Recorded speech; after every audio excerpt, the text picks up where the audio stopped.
is one of my favorites, and I believe I did this with my 5th graders this year, earlier in the year when we were in school, and I wanted to share it with you all.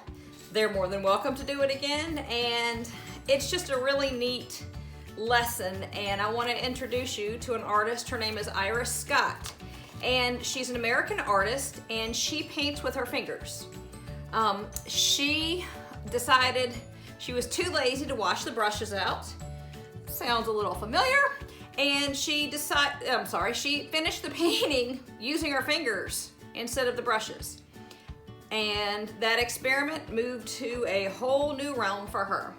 I'll have a video of her doing her actual finger painting attached to my online learning site, and some of the examples. She's most famous for her shaking dogs, and you will notice the beautiful radiating lines of water spots, water splatters that are going around this dog. There's a lot of movement in this composition. You know that this head is twisting.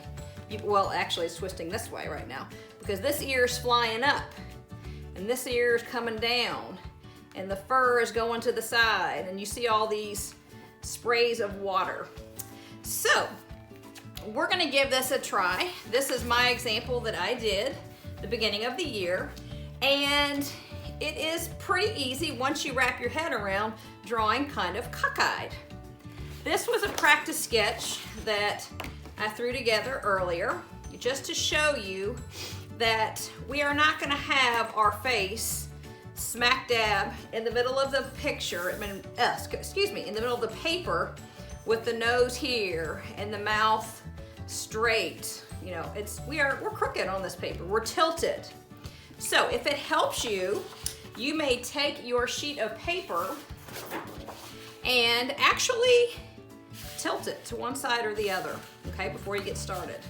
So I'm gonna tilt mine this way. And I'm gonna pretend like this is my paper.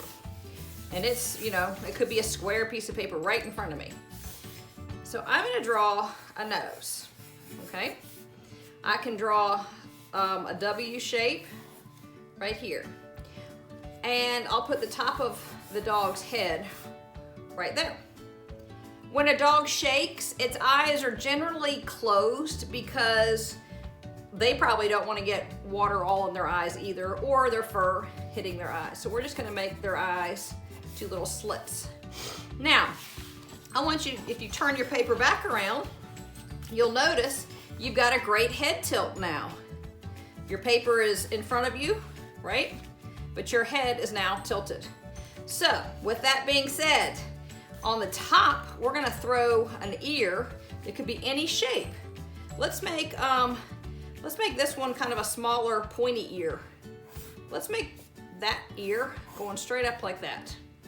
So if this ear is going up, because our head is twisting this way, this ear would be going down, right?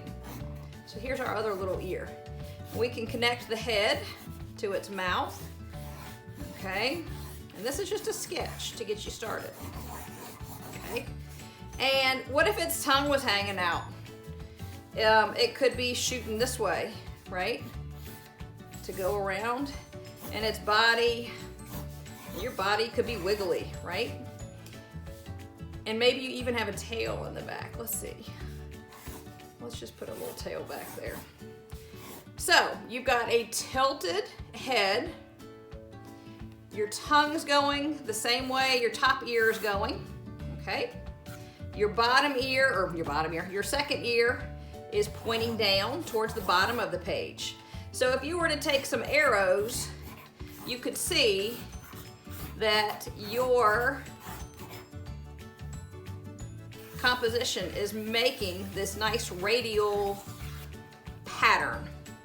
And this is gonna help you when you start to add all the drops of water that will come off of your dog, okay? So you can see this one.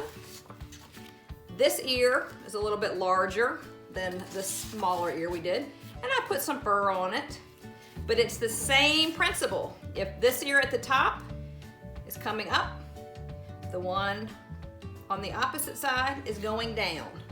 And you can see if we had arrows, this one would be going around counterclockwise, okay?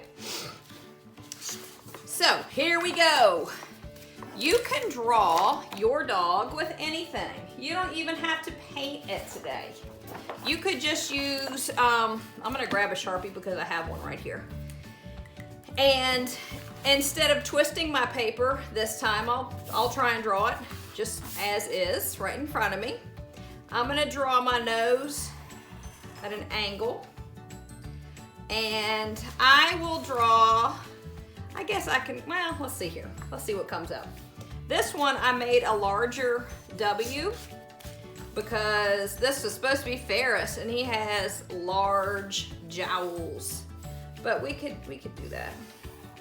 So it's almost like a larger W right there. And the top of his head, instead of doing just a straight curved line, I put some hair. And you notice the hair is gonna be going the same way that top ear is gonna go. And you can add furries to it if you'd like. And this bottom ear, we know if this one's coming around, this one's gonna follow suit. And we can just put a line. It doesn't have to be a Ferris, this kind of looks like a Cocker Spaniel maybe. And we're gonna put squinty eyes. And this one we'll put his tongue going kind of to the side too. I like that. Just show some more movement. Okay, let's see here. And I'm just gonna give this one more lightning hair. Ugh, you know what? I bet this tail would actually be on this side if it's going like that, but no biggie. Beautiful oops.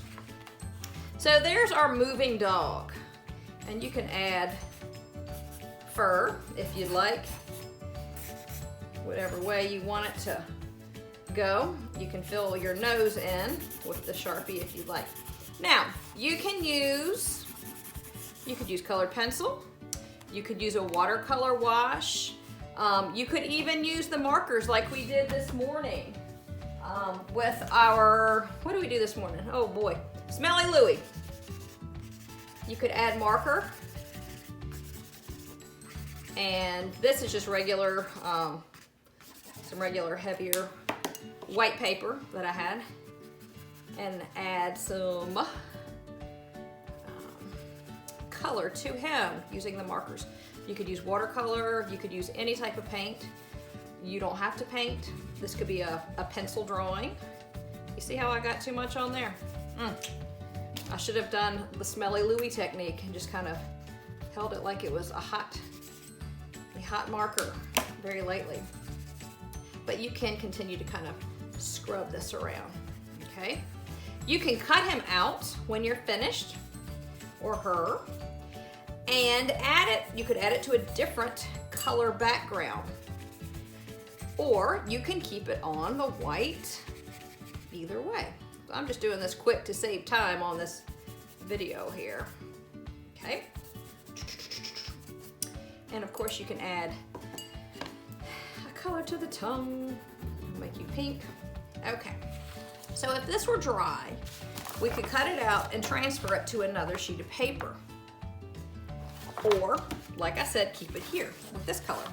Since this is moving around counterclockwise, it's going backwards. A clock goes around like this, the hands of the clock. This is counterclockwise. So our droplets are going to go in the same counterclockwise motion. So if you have some paint, and this is just acrylic paint, you can also do this with little dabs of watercolor. You can do it with little dabs of markers. But I would start, and I'm just gonna make some lines that are going around because he is definitely shaking water off. Okay. And you can go with another color to add some little interest. And we know that water's not really blue, but since our paper is white, we're just gonna go ahead and use a blue so you can see it. Okay. And you can keep on going. Now, the fun part is you can also do a little light splatter painting, which means you will have to water down your paint a little bit. Let's see if I can do it in here without making a huge mess. And tap that brush here and there. Look, it's mixing with my wet marker to give it some really good shaking, light little water droplets. Okay? Now, in my next video, we're gonna step it up a notch. And I'm gonna show you what I'm gonna show maybe the older kids or your mom and dad, or this might be just a fun one for you to watch. I started this one, and believe it or not, yep, I did a finger painting based on these colors. This is not dry yet, so I can't finish it, but I wanna give you kind of a sneak peek as to what we're doing in the next lesson that's a little bit more advanced. I'm gonna actually attach a couple videos, actually one video, that shows Miss McMurtry painting this dog with my fingers. When I saw Iris Scott's work several years ago, I was really, really inspired, and I thought, oh my gosh, I really want to try this. So I did it. And I've done several of these. Most of them are in different homes out on the West Coast, but this is one that I did. And then this one is our dog Eddie, and it looks just like Eddie. So stay tuned, and you will get to see Miss McMurtry finger paint later on, and I will give you more information about Iris Scott. She is on Instagram. She is, you can see all of her work, and I think it's cool because she's a living, practicing artist, and she's doing what she loves in a non-traditional way with something other than a brush, or she's created her own style using her fingers, and I think that's totally awesome. All right, guys, see you later. Bye.